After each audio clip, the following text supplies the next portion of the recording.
Hello dear student, I hope you all are fine. I welcome to all of you on the behalf of my channel Learn Biology Stepwise. In previous video we talked about introduction to biology, and in this video we are going to talk about why do we learn biology. यानी हम इस video के अंदर देखने वाले हैं कि हम बायोलॉजी क्यों पढ़ते हैं, कौन सी ऐसी वजूहात हैं जिसकी वजह से हम बायोलॉजी पढ़ते हैं। तो यहाँ पर कुछ चीज़ें मैंने टॉपिक्स जो हैं मैंने मेंशन किए हैं, जिसके अंदर हम देखने वाले हैं कि हम बायोलॉजी किस वजूहात पर पढ़ते हैं, कौन कौन से ऐसे मालूमात है जो हमें बायोलॉजी के थ्रू हमें गेन होती है। तो सबको वन बाय वन हम यहाँ पर स्टडी करने वाले हैं। तो सबसे पहले बेटा यहाँ पर हेडिंग दी गई है कि पहला जो एडवांटेज हमें बायो के थ्रू मिल रहा है वो ये मिल रहा है कि आपको पता है हम अल्लाह ताला ने इस पूरी दुनिया के अंदर लिविंग थिंग्स को बनाया है। अब हर जितनी भी लिविंग थिंग्स हैं ना, वो क्या हैं, वो मुख्तलिफ़ सूरतों में मुख्तलिफ़ शेप्स में हमें मिलती हैं। ठीक है। अब variety of life existing on earth, यहाँ पर आप देख रहे हो ऊपर हेडिंग में कि लाइफ जो है हमें मुख्तलिफ़ सूरतों में मुख्तलिफ़ रूप में हमें मिल रही है। फॉर सपोज़ आप यहाँ पर देख रहे हो, यहाँ पर ये हमारे पास मुख्तलिफ़ किस्म के आपको ये सारे के सारे इस पिक्चर के अंदर एनिमल्स नज़र आ रहे हैं, और एनिमल्स के अंदर भी मुख्तलिफ़ किस्म के हैं। यहाँ पर ये आपको क्या कहते हैं, टर्टल नज़र आ रहा है। तो ये टर्टल जो होता है ये भी एक एनिमल है, ये बर्ड है, एनिमल है। फ़िश है, ये भी एक एनिमल है। यहाँ पर ये हमारे पास ये एम्फीबियन लिखा हुआ है। इसी तरह ये मैन है। तो मुख्तलिफ़ किस्म के एनिमल्स हैं, सबका हैबिटेट जो है वो अलग अलग है, सबकी बॉडी के फंक्शन जो हैं वो अलग अलग हैं। ठीक है। फॉर सपोज़ हमारे पास बेटा यहाँ पर ये जो डायग्राम दी गई है, आप देखो ये एम्फीबियन है। एम्फीबियन का मतलब है ये पानी में भी रह सकता है, लैंड पर भी रह सकता है। ये मैन है, तो ये एक अलग है। ठीक है, ये वॉक कर रहा है। बर्ड्स आपको यहाँ पर दिखाई दे रहा है, तो बर्ड्स हमारे पास जो है ये क्या कर सकते हैं, फ्लाई कर सकते हैं। फ़िश है तो वो क्या कर सकती है, स्विम कर सकती है। तो देखो हर एक ऑर्गेनिज्म के फंक्शंस अभी डिफरेंट है, स्ट्रक्चर भी डिफरेंट है। मुख्तलिफ लाइफ जो है मुख्तलिफ सूरतों में हमें नज़र आ रही है। सेम इसी तरह यहाँ पर आप देख रहे हो बहुत सारे प्लांट हैं। अब प्लांट्स तो हैं सारे, लेकिन प्लांट्स के अंदर भी मुख्तलिफ क्या कहते हैं, वैरायटीज़ हैं। अलग अलग किस्म के आपको प्लांट इस पिक्चर के अंदर शो हो रहे हैं। ठीक है। तो ये हमारे पास क्या है, variety of life existing on earth, जिसको हम बायोडाइवर्सिटी भी कहते हैं। क्लियर। जो सेकंड रीज़न है बेटा बायोलॉजी पढ़ने का, वो क्या है कि जब हमें पता चलता है कि लाइफ हमें मुख्तलिफ़ सूरतों में मिल रही है, तो हम हर ऑर्गेनिज़म्स को जो होते हैं उनकी स्ट्रक्चर भी देखते हैं और उनके फंक्शंस भी देखते हैं। अब आप पूछोगे कि स्ट्रक्चर्स जो होता है हमारे पास क्या होता है, तो हम स्ट्रक्चर किसी भी ऑर्गेनिज्म की जो फिज़िकल अपीयरेंस होती है, यानी उसकी जो ज़ाहरी बनावट होती है, हम देखते हैं कि वो किस तरह है। यहाँ पर आपको डायग्राम में दिखाई दे रहा है। फर्स्ट जो पिक्चर यहाँ पर आपको नज़र दिखाई दे रही है, इसमें आप देखो कि इसमें हमारे पास ये स्केलेटल सिस्टम दिखाया गया है। यानी ये इस ऑर्गेनिज्म की स्ट्रक्चर में हम इसका स्केलेटल सिस्टम देख रहे हैं कि इनके पास जो स्केलेटल सिस्टम है, इनके अंदर कौन कौन से बोन्स मौजूद हैं, कौन सी हड्डी को क्या नाम देते हैं, कौन सी हड्डी क्या काम क्या होता है, या इसके अंदर जो हड्डियाँ हैं मुकम्मल की मुकम्मल अगर ये निकाल दें तो इंसान के पास सिर्फ और सिर्फ गोश्त का टुकड़ा बन जाएगा। इंसान की ये जो शेप है ये मेंटेन नहीं रह सकती।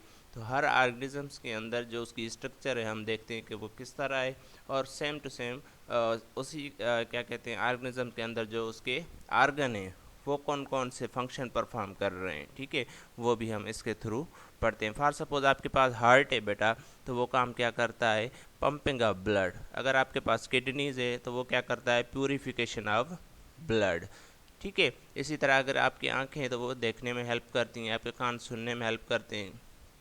तो जितने भी आर्गन हैं सबके हम फंक्शन भी जो पढ़ते हैं वो बायोलॉजी के अंदर पढ़ते हैं। ठीक है। अब उसके बाद जो थर्ड रीज़न है हमारे पास बायोलॉजी के अंदर, वो है बेटा relation of existing organism with extinct organism. इसका मतलब ये है कि एग्जिस्टिंग ऑर्गेनिज्म जो इस दुनिया में अब मौजूद जानदार हैं, ठीक है, उनका रिलेशनशिप देखते हैं विथ एक्सटिंक्ट ऑर्गेनिज्म। एक्सटिंक्ट का मतलब है जो ख़त्म हो चुके हैं, पहले मौजूद थे अब ख़त्म हो चुके हैं। अब यहाँ पर आप ये डायग्राम देख रहे हो, इसमें एक डोडो बर्ड दिया गया है या मेमो बर्ड्स दिया गया है। उसके साथ साथ यहाँ पर ये एनिमल्स दिया गया है। तो देखो ये सारे के सारे हमारे पास पिछले ज़माने में मौजूद थे, लेकिन अब ये फॉसिल्स हैं, अब ये मौजूद नहीं है। हम देखते हैं कि क्या ऐसी वजूहात थी जिस बिहाफ पर ये ख़त्म हो गए, और इनमें से फिर न्यू ऑर्गेनिज्म किस तरह बने, या जो अभी चल रहे हैं ऑर्गेनिजम्स वो कहाँ से अराइज हुए हैं। ठीक है, तो ये सारा कुछ हम जो नॉलेज मिलता है वो भी बायोलॉजी के अंदर मिलता है। ठीक है, अब उसके बाद नंबर चौथा जो रीज़न है जिसके पर हम बायोलॉजी पढ़ते हैं वो क्या है बेटा, हमारे पास identification and grouping of living organism on the basis of similarities and dissimilarities. इसका मतलब ये है कि अल्लाह ताला ने जो इस दुनिया के अंदर बहुत सारे ऑर्गेनिज्म बनाए, इतने बहुत सारे जिसमें से अभी भी 1/3 जो है डिस्कवर्ड हुए हैं। ठीक है, और अभी तक जो है डिस्कवर्ड होना बाकी हैं। तो जितने डिस्कवर्ड किए गए हैं हर ऑर्गेनिजम्स को आइडेंटिफाई किया जाता है, फिर उनको क्या कहते हैं, उनके कैरेक्टर देखकर उसको किसी न किसी ग्रुप के अंदर रखा जाता है ताकि हम उन सब को at a time easily study कर सकें। अब यहाँ पर आप देखो कि यहाँ पर क्लासिफिकेशन ऑफ एनिमल, ये जितने भी सारे के सारे हैं बेटा एनिमल्स हैं। अब एनिमल्स को दो ग्रुप्स में डिवाइड किया जाता है, एक वर्टिब्रेट, दूसरी हेडिंग आप देख रहे हो इनवर्टिब्रेट। वर्टिब्रेट वो ऑर्गेनिजम्स होते हैं जिनके अंदर रीढ़ की हड्डी यानी बैक मौजूद हो, और इनवर्टिब्रेट वो होते हैं जिनके अंदर रीढ़ की हड्डी मौजूद ना हो, उन्हें हम क्या कहते हैं, इनवर्टिब्रेट कहते हैं। फिर वर्टिब्रेट में भी हमारे पास मुख्तलिफ़ किस्म आ जाते हैं, रेप्टाइल्स आते हैं, बर्ड्स आते हैं, फिशेस आते हैं, मैमल्स आते हैं। ये अलग अलग किस्म के ऑर्गेनिजम्स हैं जो वर्टिब्रेट कहलाते हैं। अब बर्ड्स जो हैं वो अलग हैं, मैमल्स हैं वो भी अलग हैं, लेकिन बर्ड्स और मैमल्स में दोनों में पास करेक्टर एक सेम है, वो क्या आएंगे, दोनों के दोनों वर्टिब्रेट हैं। इसी तरह फ़िश है और रेप्टाइल दोनों अलग हैं, लेकिन दोनों में करेक्टर एक एक, दोनों क्या हैं, वर्टिब्रेट है, दोनों के पास रीढ़ की हड्डी है। इसी तरह फिर अगर फ़िश है, फ़िश को भी फिर आगे हम क्या करते हैं, क्लासीफाई करते हैं, उनको भी जुदा करते हैं। फ़िशेज़ एक ऐसी होती हैं बेटा जिनमें हड्डियाँ होती हैं, उन्हें बोनी फ़िश कहते हैं। दूसरी ऐसी फ़िशेज़ होती हैं जिनमें हड्डियाँ नहीं होती, उसको कार्टिलेजिनस फ़िशेज़ कह रहे हैं। तो देखो सारे के सारे यहाँ पर एनिमल्स नज़र आ रहे हैं। तो एनिमल्स को फिर क्लासीफाई किया जा रहा है, जुदा किया जा रहा है। कौन जिसके करेक्टर जिसके साथ मिलेंगे उसको उसी ग्रुप में रखें, जिसके करेक्टर उससे जुदा होंगे उसको अलग ग्रुप में रखेंगे। उसके बाद यहाँ पर जो एक अलग जो हमारे पास ये हेडिंग दी गई है उसमें क्या है कि हमारे पास inheritance character from generation to another generation. इसके अंदर हम यहाँ पर बेटा क्या पढ़ते हैं, ये जो हम पढ़ते हैं कि एक ऑर्गेनिज्म जो है उसके करेक्टर किस तरह ट्रांसफ़र होते हैं उसके माँ बाप से उसके बच्चों के अंदर। ठीक है, अब आपको पता है कि हर ऑर्गेनिज्म जो होता है जब वो बड़ा होता है, फिर वो जब अपने बच्चे पैदा करता है तो वो बच्चा अपने माँ बाप जैसा ही होता है। ठीक है, एक इंसान है तो इंसान का बच्चा इंसान ही जैसा होगा, अगर बफेलो है तो उसका बच्चा बफेलो जैसा होगा, अगर काऊ है तो उसका बच्चा काऊ जैसा। तो ये क्या है ऐसा जो करेक्टर को ट्रांसफ़र करवा रहा है, जो माँ बाप की खुसूसियात हैं वो बच्चों में किस तरह ट्रांसफ़र हो रही हैं, तो वो हम इस बायोलॉजी के ही थ्रू हम नॉलेज गेन करते हैं। फॉर सपोज़ अब आपको पता होना चाहिए कि एक इंसान है, जब बच्चा पैदा होता है तो उसके अंदर मुंह के अंदर दांत नहीं होते। ठीक है, लेकिन 6 महीने या 7 महीने या 8 महीने के बाद वो उसके अंदर दांत निकल आते हैं। तो ये इन्फॉर्मेशन कहाँ से आई, हालांकि बच्चा पैदा हुआ था नहीं था उसके बाद उसके दांत। तो उसके अंदर बेटा जीन्स होते हैं जो उसकी इन्फॉर्मेशन को क्या करते हैं, मतलब शो करवाते हैं। ठीक है, अब ये जीन्स कहाँ पर होते हैं, क्या होते हैं, तो हाँ याद रख लो जितने भी लिविंग थिंग्स हैं ना, सारे के सारे लिविंग थिंग्स वो क्या हैं बेटा, हमारे पास सेल्स के बने हुए हैं। यहाँ पर ये एक डायग्राम दी गई है सेल्स की, ये वाली डायग्राम आप देख रहे हो सेल के अंदर, यहाँ पर सेल के अंदर ये जो है ये एक न्यूक्लियस है अंदर वाला, ये वाला देख रहे हो आप न्यूक्लियस को यहाँ पर हमने क्या किया है, बड़ा किया है। न्यूक्लियस को बड़ा किया तो न्यूक्लियस के अंदर ऐसे थ्रेड लाइक स्ट्रक्चर नज़र आती हैं जिसे क्रोमोसोम्स कहते हैं। क्रोमोसोम्स को बड़ा किया है छोटा सा टुकड़ा लेकर, तो उसके अंदर क्या होते हैं, डीएनए होते हैं, और डीएनए के अंदर छोटे छोटे जो टुकड़े होते हैं इनको हम क्या कहते हैं, जीन्स कहते हैं।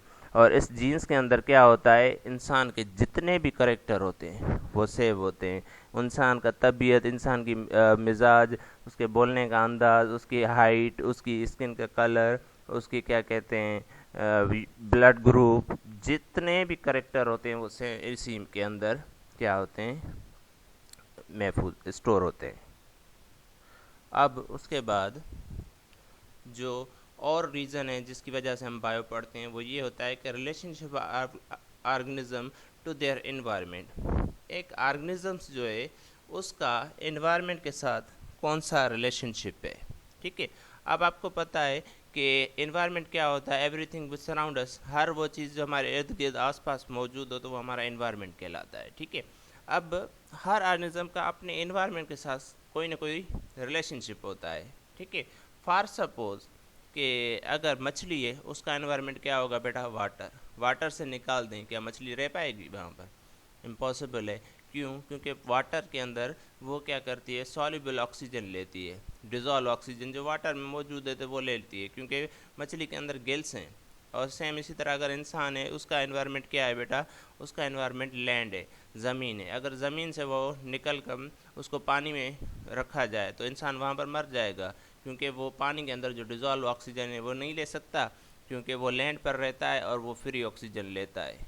क्लियर? तो हर ऑर्गेनिज्म का अपने इन्वायरमेंट के हिसाब से क्या होता है, कोई ना कोई रिलेशनशिप होता है। अगर उसका इन्वायरमेंट चेंज कर दिया जाए तो ऑर्गेनिज्म जो है वो सरवाइव नहीं कर पाता। ठीक है, तो ये नॉलेज भी हम बायोलॉजी के थ्रू ही गेन करते हैं। क्लियर बेटा? अच्छा, उसके बाद बेटा है हमारे पास harmful and beneficial effects produced by different living organism. ठीक है, मुख्तलिफ़ किस्म के ऑर्गेनिजम्स अल्लाह ताला ने बनाए हैं। मुख्तलिफ ऑर्गेनिज्म जो बनाए हैं तो किसी के कुछ एडवांटेज भी हैं, किसी के कुछ डिसएडवांटेज भी हैं। फॉर सपोज बैक्टीरिया इस दुनिया के अंदर मौजूद हैं। ठीक है, तो बैक्टीरिया के कुछ ऐसे भी इकसाम हैं जो फ़ायदेमंद हैं। ठीक है, जो हमारी डाइजेशन में हेल्प करते हैं। कुछ ऐसे बैक्टीरिया हैं जो सॉइल की फर्टिलिटी को बढ़ाते हैं, ज़रखेज़ी ज़मीन को बढ़ाते हैं। और कुछ ऐसे बैक्टीरिया हैं जो हमारे लिए हार्मफुल हैं, नुकसानदेह हैं। फॉर सपोज आपके अंदर अगर माइकोबैक्टीरियम ट्यूबरकुलोसिस होगा तो वो आपके अंदर टीबी यानी ट्यूबरकुलोसिस डिजीज़ का करेगा। अगर सल्मोनेला टाइफी होगा बैक्टीरिया तो वो आपके अंदर टाइफाइड डिजीज़ काज करेगा। इसी तरह अगर वायरस है तो वो वायरल डिजीज़ काज करेगा, जिसमें हमारे पास क्या कहते हैं, मीज़ल्स आ गया, या उसके साथ साथ हमारे पास मम्स आ गए।